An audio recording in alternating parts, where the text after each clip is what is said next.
Hello everybody, it's 3425 here, bringing another video, and today we're going to be continuing our breakdown of the Miami Dolphins 2020 roster position by position. Today we're on to the running backs. Now the running back room is looking a lot different than it did last year. Kenyon Drake is of course out, and in comes two brand new guys, Jordan Howard, who we signed to a 2-year $10 million deal, and Matt Breida, who we traded for from the 49ers for a fifth round pick. Now, those guys are currently slotted as the starter and second string, which will probably be their roles for the upcoming season. But before we get to the starters, let's take a look at the third and fourth stringers, Kalen Ballage and Patrick Laird, who were, of course, here last year and have been with the team, at least Ballage, for a couple of years.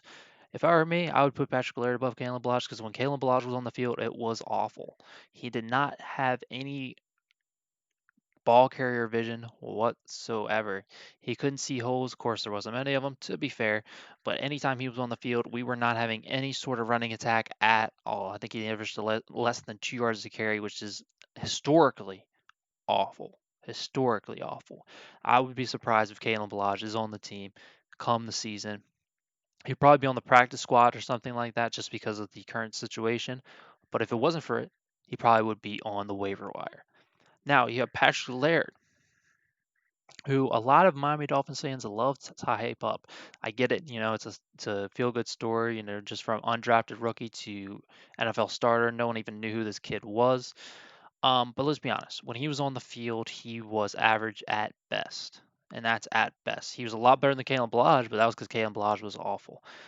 He would actually find holes from time to time because they were there every once in a while. He was a threat in the passing game. I could see him being a third string running back on this team if no undrafted rookies or anyone else comes in and wows. But I also would not be surprised whatsoever if he was not on the team. And he may be practice squad and Kalen Balaj may be gone altogether.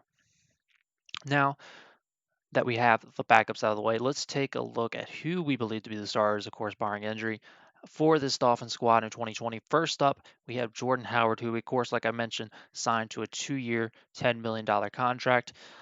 Taking a look at his stats here, nothing particularly special, averaging 4.4 yards per carry with the Eagles last season. And as you see with his Chicago stats, he went down each and every year from 5.2 to 4.1 for 3.7. That's 4.4 yards per carry isn't bad, but it also isn't very good in today's NFL. Usually running backs are around 5, maybe a little bit more.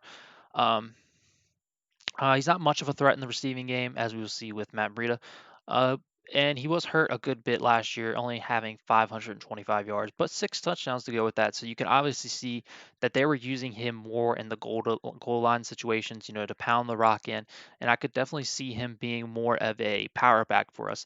And if you take a look at his fumbles, you can see he has somewhat of a fumble history with 5 fumbles in 3 years with Chicago, which isn't awful, but there are running backs who do better than that. He looks, and when you watch him play, he does just seem like, average. Like there are times where he does seem explosive and he seems like, a bruiser type, but for the most part, he's just your average running back. And when I saw the contract of 2 years, 10 million, I actually thought that was a bit too much for him. But it's a lot better than what we had last year.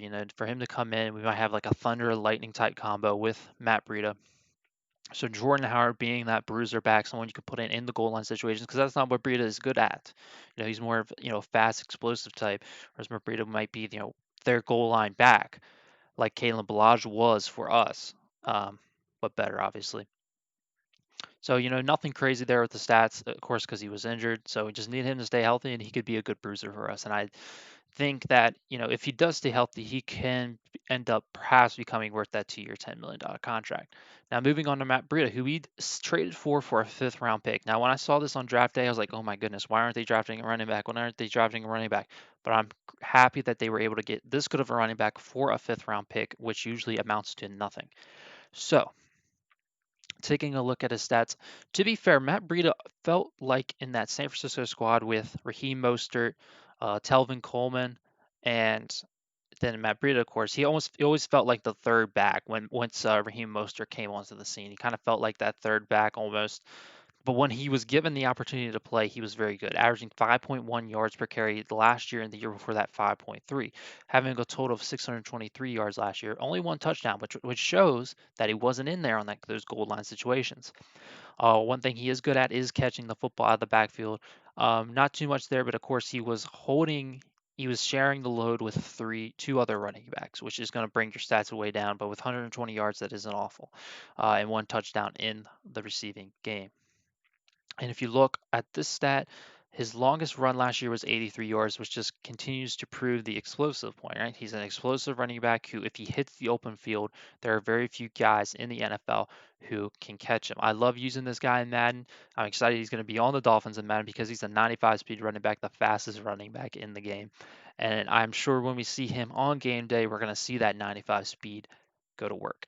So if this line can make some holes and get Matt Breida into the open field, I believe we can see some big plays.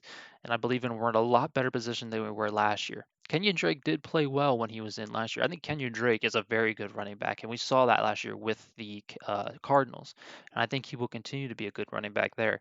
Um, but just seeing him, Matt Breida get, if this offensive line can create some holes for this running back, these running backs I think will be in much better shape than we were last year. Even if the offensive line plays the same quality of football as they did last year, I think we'll be better off than we were last year because just Kalen Ballage and Patrick Laird just can't cut it in the NFL, right? They could barely cut it at Alabama, much less the NFL.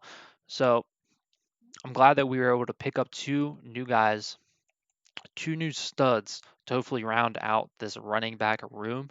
Um, I believe there are probably, other guys that can come in and perhaps compete for the running back job. Let's take a look at the roster here just to see if there's any more running backs on the roster.